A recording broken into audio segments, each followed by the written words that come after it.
On est présentement à notre séance régulière ajournée, qui était ajournée ce soir au 19 décembre 2016. Donc, on souhaite la bienvenue à tous les membres du Conseil. On va vous proposer un ordre du jour.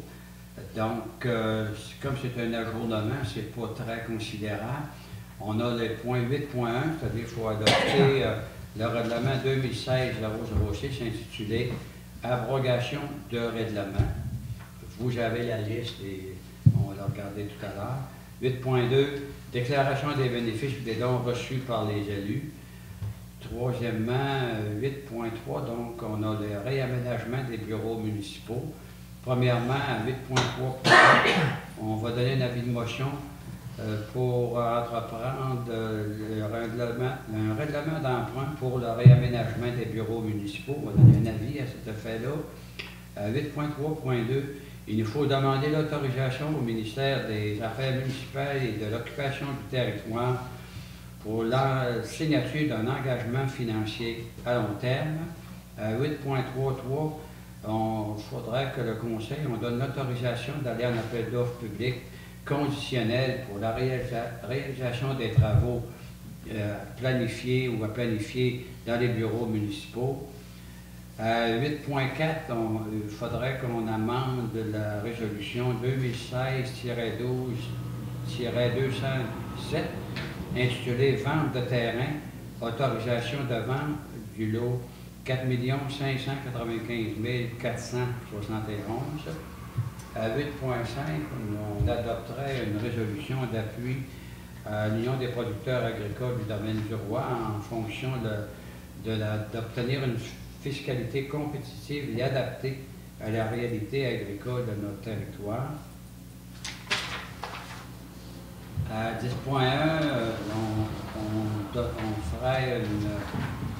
on accepterait les travaux afin de soumettre une réclamation au ministère des Transports, de la Mobilité durable et de l'électrification.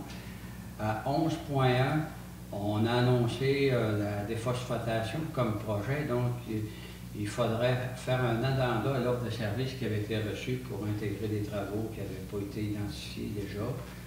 À 12.1, quelqu'un souhaite qu'on le remplace là, comme représentant de DDR en fond. On pourrait nommer quelqu'un d'autre là. Finalement, à 13.1, on a eu une offre pour acheter une propriété sur le lot de 4 595 409. À 15, on pourrait présenter, à titre d'information, un projet de faisabilité pour l'élevage du caribou dans le cadre de la crise du caribou forestier. À 15.2, on a eu une demande afin d'autoriser la Corporation du Moulin des Pionniers à louer le Grand Camp pour une période déterminée. À 16.1, on exprimait nos vœux de Noël à la population. À 17, il y aura une période de questions. Et à 18, la levée de la séance. À ce moment ici, on pourrait avoir une proposition proposée de M. Je vais l'appuyer. Appuyée de M. Perron.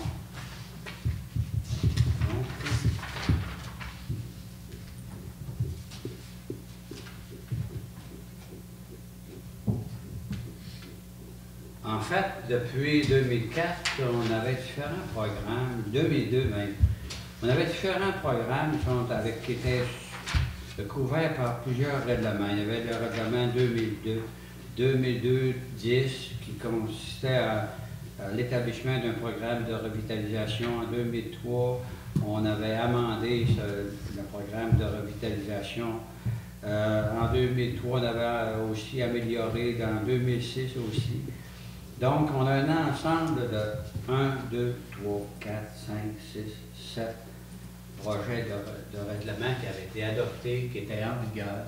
Et comme on vient de l'annoncer dans le discours du budget, on va mettre ces programmes-là à jour, puis on va prendre d'autres initiatives. Fait qu'à ce moment-ci, il faudrait que le conseil municipal, on abroge tous les règlements qui sont mentionnés là. Ça comprend cependant une réserve budgétaire. Ceux qui étaient admissibles à certains programmes au 31 décembre vont continuer à rencontrer nos obligations. Et en 2017, on va élaborer des nouvelles mesures de promotion, d'attrait, etc., dont on a fait part tout à l'heure dans le budget. Donc, il faudrait que quelqu'un propose qu'on abroge l'ensemble des règlements dont on vient d'énoncer. Madame Gagnon, Monsieur Simard, oui. Ça vous va? Correct, M. Bayard? Oui, oui. Ça va?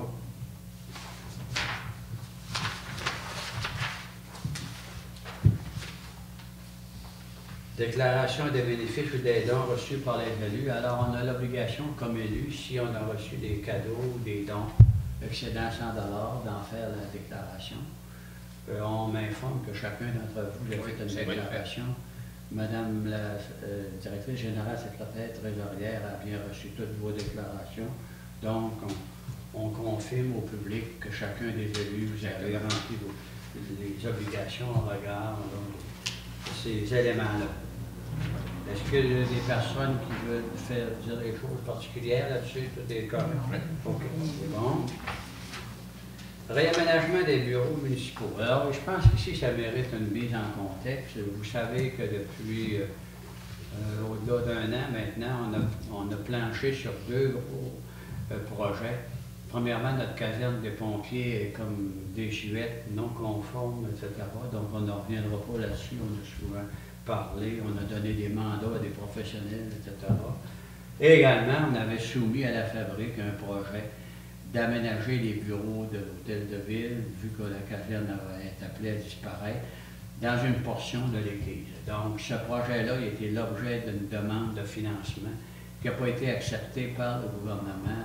Cependant, il a accepté le projet de caserne. Dans nos stratégies, donc, on va réaliser la caserne comme étant un projet unique et on va réaliser l'aménagement des bureaux municipaux dans la section qu'on a discutée avec le diocèse et la fabrique. On va aller de l'avant là-dedans. On n'a pas eu de subvention. Cependant, on va utiliser les surplus accumulés qu'on avait réservés dans un premier temps pour l'achat du foyer. On avait mis 250 000 sur ce dossier-là. Notre offre n'a pas été acceptée par le gouvernement pour toutes sortes de raisons. Également, on a différents projets qu'on avait mis dans nos cartons en 2016 qui vont être reportés un peu. Ce qu'on fera, on mettra un montant plus important sur l'église, puis la caserne des pompiers, vu qu'elle a une possibilité de rendre service une quarantaine d'années et que les taux d'intérêt ne sont pas élevés à ce moment-ci, on empruntera un petit peu plus pour la caserne, puis on complétera pour aménager les bureaux de l'hôtel de ville. Bon. Dans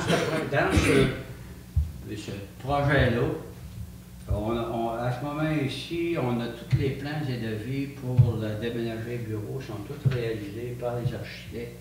Et deuxièmement, nos discussions avec le diocèse sont complétées. On n'est pas encore autorisé à signer l'amphithéose parce que lorsqu'une municipalité signe un engagement pour plus de 5 ans, elle doit demander l'aval du ministère des Affaires municipales. Donc, tout ce qu'on va faire ce soir en lien avec les bureaux, c'est conditionnel à ce qu'on ait l'autorisation de signer amphithéose avec le diocèse et la fabrique. C'est conditionnel aussi à ce qu'on adopte le règlement d'emprunt suffisant pour réaliser les travaux.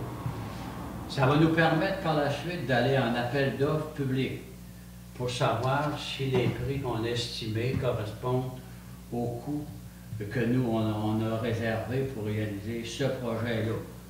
Donc, on va tout faire ça, de telle sorte que quand tout ça va être comme réalisé, on va avoir juste à appeler le contracteur qui est soumis le plus bas puis dire tu commandes demain matin. Ça vous va? Oui. Et les conditions à réaliser sont relativement pas compliquées, mais c'est un processus. Le taux d'endettement de la municipalité est nettement inférieur au taux d'endettement moyen au Québec. Deuxièmement, on a la capacité financière, comme on l'a exprimé tout à l'heure, d'investir dans ces infrastructures-là. Donc, à moins qu'il arriverait vraiment quelque chose de particulier, on est assuré qu'en 2017, on va réaliser les travaux à la fois pour la caserne, La caserne, on a jusqu'au 31 décembre pour faire le projet. Puis pour ce qui est de la fabrique, puis de réaménager les bureaux, c'est une question de temps, là. Mais normalement, ça devrait pas être très long. On pense que normalement, à la fin de l'été, on aurait fini. Et là, on pourra par la suite entreprendre les autres travaux complémentaires. Ça vous va? Oui. En faisant ce tableau-là, je ne suis pas obligé de faire un genre de plaidoyer pour chacun. Là.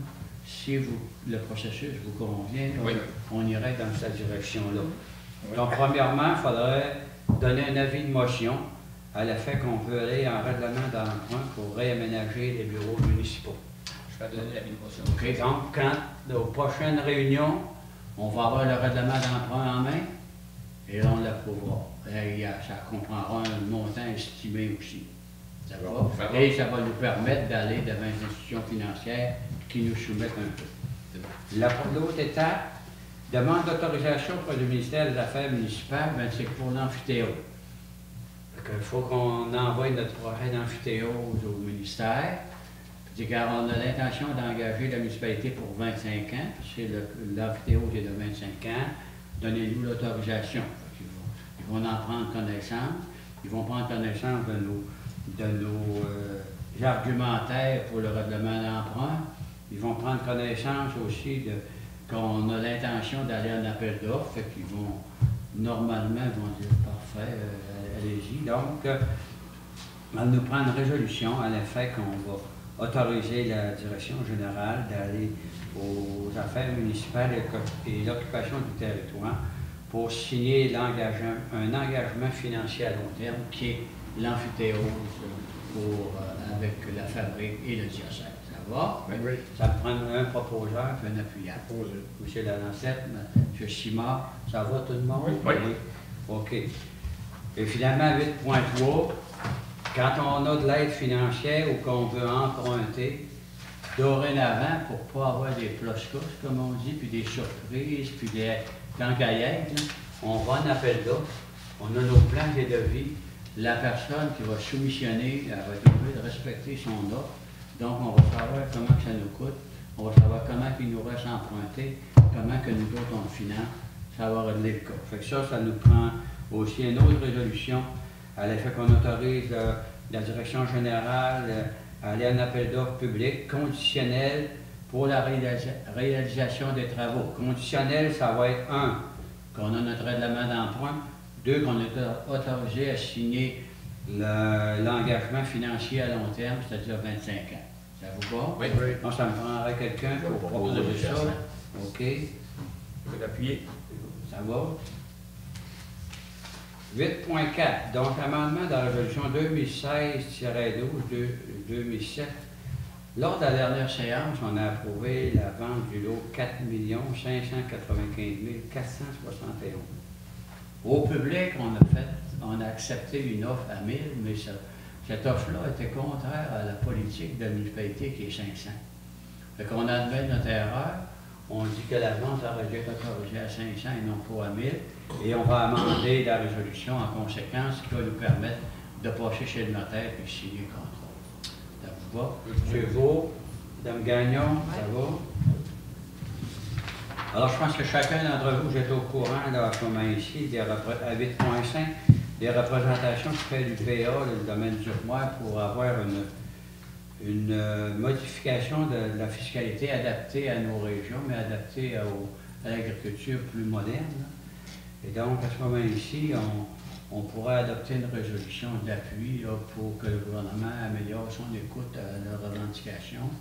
Et nous, ça va nous permettre en même temps d'être au fait parce que dans nos politiques là, fiscales, incluant le taux de taxe qu'on a fixé tout à l'heure, il faut que nos taxations se conforment à la nouvelle réglementation, sinon les crédits de taxes payables en remboursement à la municipalité par le MAPAC pourraient fluctuer.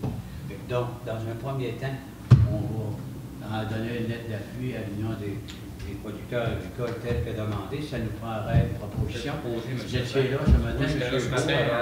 Beau, il faisait pas chaud pour les oreilles. Il faisait moins tard. Oui. Qui appuie? M. Lalancette, ça vous va? Oui. On est maintenant à 10.1, donc Mme Gagnon, pour qu'on puisse réclamer la subvention du ministère, il faudra accepter les travaux qui ont été réalisés. C'est bien ça? Oui. Et donc, qu'est-ce qu'on soumet comme... C'est vraiment le rechargement qui a été fait, le rechargement du lac. OK.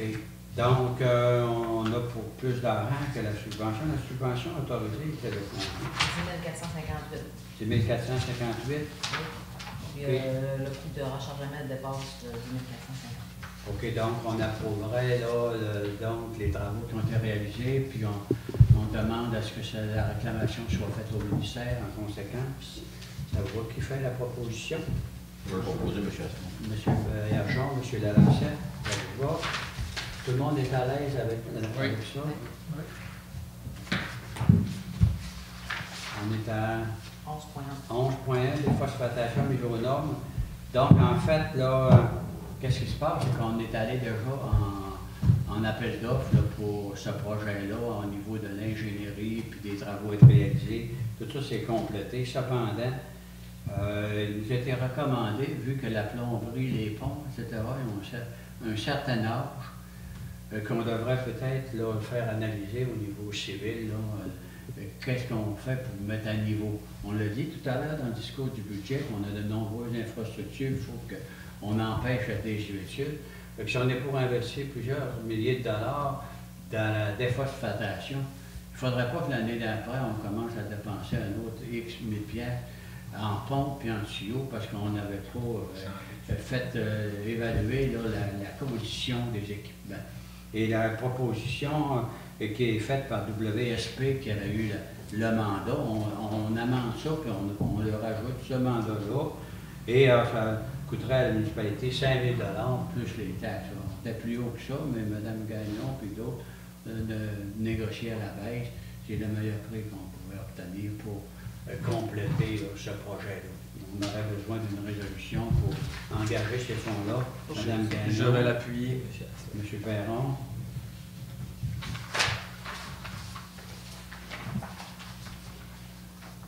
Alors, on est à 12.1. Alors, M.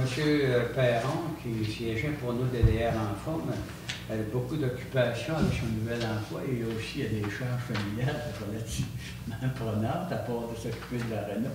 Alors, il souhaiterait qu'on le remplace là, à cette fonction-là. Puis les réunions sont plus souvent qu'autrement dans le jour. C'est compliqué la vie un peu. Nous, ici, on est tous presque bénévoles. Fait que Mme Gagnon, la directrice générale, elle serait disponible pour remplacer M. Perron. Oui, je suis bien avec ça. Je vais faire la proposition. Merci beaucoup. Qui a appuyé? Je vais l'appuyer, M. Asselin. Qui avait appuyé? M. Beau. À 13.1, on a parlé tout à l'heure, depuis 2 ans, là, on était à la recherche d'espace pour essayer d'avoir des endroits plus centre-village pour faire un peu de développement résidentiel. Fait qu'on a eu une offre d'achat pour le lot 4 595 409. Et on a consulté nos procureurs, puis également on a fait le tour de ça avec les travaux publics. Et à ce moment-ci, on pourrait autoriser le maire et la direction générale à signer l'offre d'achat. Ça implique des travaux supplémentaires, puis un petit peu de technique au niveau là, du terrain lui-même. Mais à ce moment-ci, vous êtes au courant de la démarche, puis la prospective, qu'est-ce qu'on peut faire sur ce terrain-là. À ce moment-ci, donc, on pourrait autoriser la maire et la direction générale à signer l'offre d'achat. Il va y avoir des conditions. Et par la suite, quand on sera en position de signer le contrat, bien là, on dévoilera tout le détail pour favoriser inutilement la spéculation dans ce dossier-là. Je vais le proposer, M. Asselin. M. Baillargeon qui appuie, M. Lalancette, je le vois. Tout le monde est à l'aise là-dedans. Il n'y a pas personne qui est en conflit d'intérêt avec le propriétaire. Okay. On est à 15.1. Alors, voici sommairement, depuis 2013, il y a une menace qui est plane sur l'avenir de la forêt, en particulier pour les emplois forestiers reliés à tous les espaces où il faudrait limiter l'aménagement forestier en faveur des caribous. Récemment, vous savez tous que j'ai été pendant plusieurs années à Forêt Modèle, 8 ans. Récemment, la direction générale de Forêt Modèle ont été en Islande, puis également ils ont rencontré Forêt Modèle des pays scandinaves, où les Samis, là, qui sont des aborigènes de ce secteur-là, font l'élevage et contrôlent également la vitalité là, des troupeaux de caribous qui sont les mêmes que ceux ici en général, sauf qu'ils ne parlent probablement pas la même langage. Mais donc, on a pensé que ça serait probablement intéressant de regarder si on ne pourrait pas s'inspirer de la Finlande et des pays scandinaves pour faire l'élevage des caribous. Sommairement, on a ici dans le bloc Saint-Félicien-Ladoré aux alentours de 1000 hectares qui est conservation avec le CCBB. Ces superficies-là sont soustraites à l'aménagement forestier, bien que ce soit des terres publiques intramunicipales. Dans la municipalité de Ladoré, à partir du rang Saint-Joseph à aller jusqu'au lac du Frêne, il y a une grande savane de 17 km où il y a eu pendant de nombreuses années, au début du siècle, des caribous. Ensuite, au nord de ces espaces-là, il y a 165 km dont 165 km qui est une réserve aquatique projetée où il sera interdit de faire toute activité industrielle, en particulier la récolte forestière. Donc, ces espaces-là sont déjà perdus en termes de potentiel. Il a été observé au Québec deux interventions de l'homme pour soit protéger ou limiter les déplacements à soit des orignaux, soit des chevreuils. Dans le parc de Laurentides, vous avez pu voir qu'ils ont eu des enclos faites pour gérer et contrôler les orignaux. Puis dans la Montérégie, puis en Estrie, il y a plusieurs endroits autour de Bécancour, entre autres, où il y a des clôtures électrifiées pour empêcher les chevreuils de traverser le chemin n'importe où. Ce modèle-là, il pourra être utilisé pour générer, pour avoir dans un premier temps un petit espace pas très grand, on parle d'à peu près 1000 hectares, dans le bloc Ladoré Saint-Félicien, où on peut avoir un troupeau de base